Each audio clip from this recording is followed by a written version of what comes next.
Hi guys, അപ്പോൾ welcome back to my channel. അപ്പോൾ ഇന്നത്തെ വീഡിയോയിൽ നിങ്ങൾ കുറേ പേര് റിക്വസ്റ്റ് ചെയ്ത പോലെ +1 ഇമ്പ്രൂവ്മെൻറ്റിനൊപ്പം +2 എക്സാമിനൊപ്പം +1 ഇമ്പ്രൂവ്മെൻറ്റ് എങ്ങനെ മാനേജ് ചെയ്തു പോകാനുള്ള അതിനുള്ളൊരു സ്റ്റഡി പ്ലാനാണ്. അപ്പോൾ ഈ പ്ലാൻ എന്ന് പറയുമ്പോൾ ഇപ്പോൾ ഞാനാണ് നിങ്ങളുടെ ആ ഒരു പൊസിഷനിൽ, അതായത് എനിക്കാണ് ഇമ്പ്രൂവ്മെൻറ്റ് എക്സാം എഴുതേണ്ടതെങ്കിൽ ഞാൻ ചെയ്യുന്ന കാര്യങ്ങളാണ് ഈ വീഡിയോയിലൂടെ ഞാൻ പറയുന്നത്. ഞാൻ ഈ വീഡിയോ ഷൂട്ട് ചെയ്യുമ്പോൾ പുറത്ത് നല്ല മഴയായിരുന്നു, അതുകൊണ്ടാണ് സൗണ്ടിന് അത്ര ക്ലാരിറ്റി ഇല്ലാത്തത്. അപ്പോൾ അത് നിങ്ങൾ മനസ്സിലാക്കുമെന്ന് വിചാരിക്കുന്നു. അപ്പോൾ ഫസ്റ്റ് തന്നെ നമ്മുടെ മൈൻഡ് സെറ്റ് ഒന്ന് ശരിയാക്കി എടുക്കുക. കാരണം നമ്മളിപ്പോൾ അധിക പേരും ഇമ്പ്രൂവ്മെൻ്റ് ഒരു പണിഷ്മെൻറ്റ് പോലെയാണ് കാണുന്നത്. പക്ഷെ അങ്ങനെയല്ല, ശരിക്കും എന്തോ ഒരു സെക്കൻഡ് ചാൻസ് ആണ്. ഇമ്പ്രൂവ്മെൻറ്റ് നമ്മൾ ഓൾറെഡി പഠിച്ചതാണ്. അതായത് +1 കാര്യങ്ങളൊക്കെ നമ്മൾ ഓൾറെഡി പഠിച്ചതാണ്. അപ്പോൾ അതിനെ ഒന്ന് പോളിഷ് ചെയ്തെടുക്കുകയേ വേണ്ടൂ. അപ്പോൾ ഫസ്റ്റ് തന്നെ ഇതിനെപ്പറ്റി ഓവറായിട്ട് ടെൻഷൻ അടിക്കാതെ ഇതെങ്ങനെ നമുക്ക് ക്രാക്ക് ചെയ്യാമെന്നുള്ള ഇതിനൊരു എഫിഷ്യൻ്റ് ആയിട്ടുള്ള ഒരു പ്ലാൻ തയ്യാറാക്കാം. അതായത് നമ്മുടെ ടൈമൊക്കെ മോസ്റ്റായി യൂസ് ചെയ്തിട്ടുള്ള ഒരു പ്ലാൻ. അങ്ങനെ ഒരു പ്ലാനാണ് ഞാൻ ഈ വീഡിയോയുടെ അവസാനം പറയുന്നത്. അപ്പോൾ അവസാനം വരെ കാണുക. ഞാനിവിടെ ഒരു ബുക്കിലൊക്കെ എഴുതി വെച്ചിട്ടുണ്ട്, അപ്പോൾ പറയാം. അപ്പോൾ ഫസ്റ്റ് തന്നെ നമ്മൾ ഡിസൈഡ് ചെയ്യുക ഏതിനാണ് നമ്മൾ പ്രയോറിറ്റി കൊടുക്കുന്നതെന്ന്. അതായത് ഇപ്പോൾ +1 ഇമ്പ്രൂവ്മെൻറ്റിന് മൊത്തം പ്രയോറിറ്റി കൊടുത്താൽ നിങ്ങളുടെ +2 പോകും. അതുപോലെ +1 ഇമ്പ്രൂവ്മെൻറ്റ് തൊടാതെ +2 മാത്രം ഫോക്കസ് ചെയ്താൽ അതും പോകും.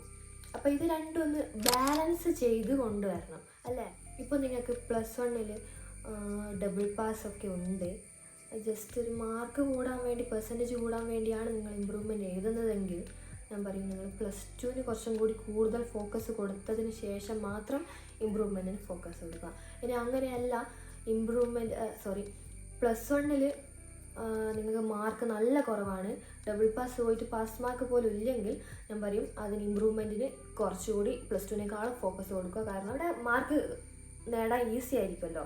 ഞാൻ പറഞ്ഞില്ലേ, +1 സിലബസ് +2 കുറച്ചും കൂടി ഈസിയാണ്. അപ്പോൾ പാസ് മാർക്ക് കിട്ടാൻ വേണ്ടി ഇമ്പ്രൂവ്മെൻറ്റ് എക്സാമിൽ ഫോക്കസ് ചെയ്യുന്നതായിരിക്കും നല്ലത്.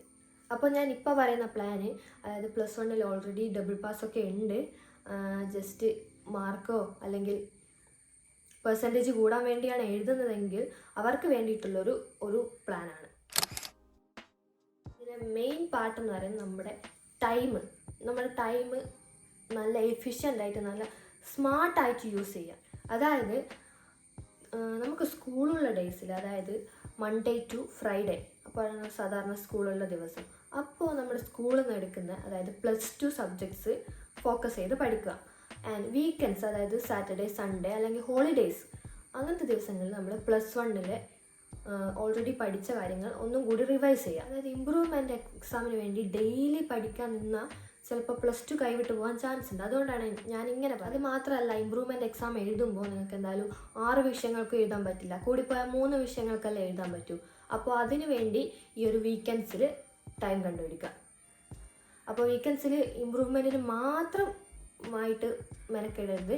അതായത് ഇപ്പോൾ ശനി ഞായറും ഇമ്പ്രൂവ്മെൻറ്റ് മാത്രം പഠിക്കാൻ നിൽക്കരുത്, അന്ന് +2 കൂടി നോക്കണം. പക്ഷെ അന്നാണ് ഇമ്പ്രൂവ്മെൻറ്റിന് കുറച്ചുകൂടി ഫോക്കസ് കൊടുത്ത് പഠിക്കും. അപ്പോൾ എങ്ങനെ പഠിക്കാമെന്നുള്ളത് ഞാൻ വേറൊരു വീഡിയോയിൽ പറയാമെന്നാണ് വിചാരിക്കുന്നത്. എന്നാലും ഞാൻ പറയാം.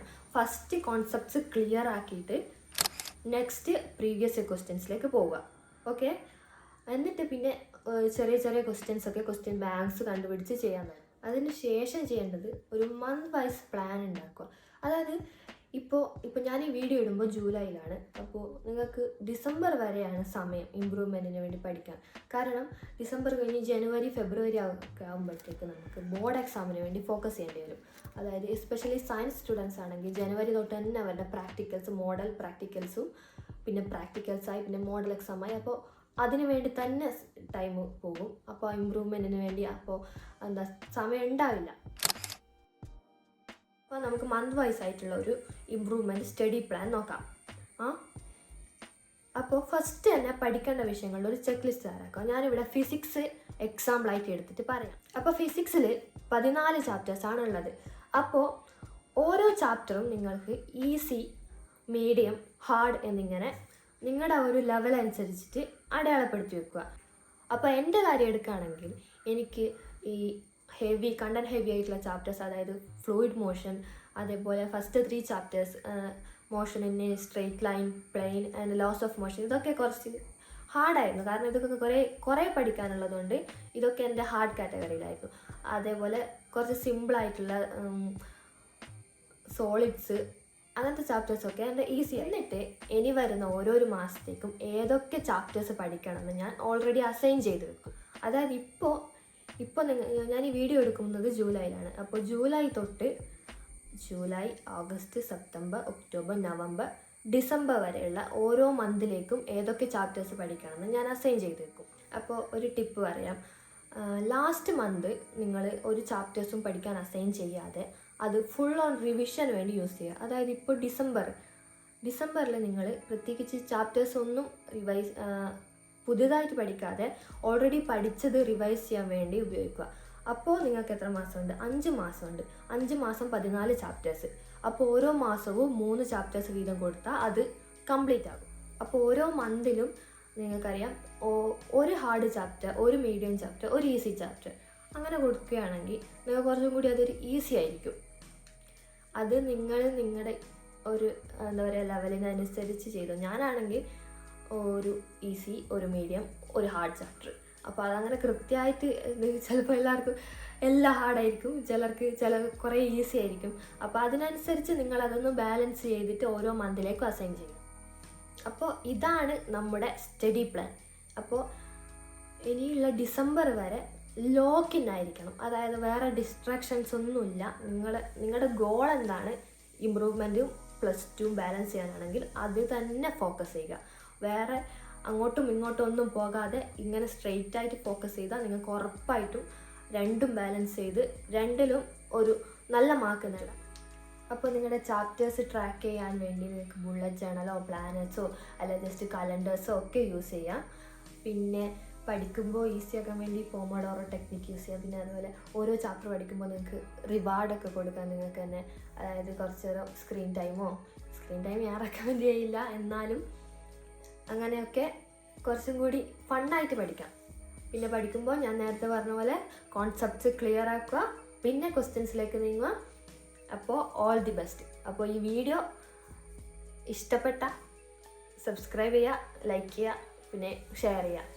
ആൻഡ് നിങ്ങൾക്ക് ഇനിയും എന്തെങ്കിലും ഇതുപോലത്തെ വീഡിയോസ് വേണമെങ്കിൽ കമൻറ്റിൽ പറയുക. അതുപോലെ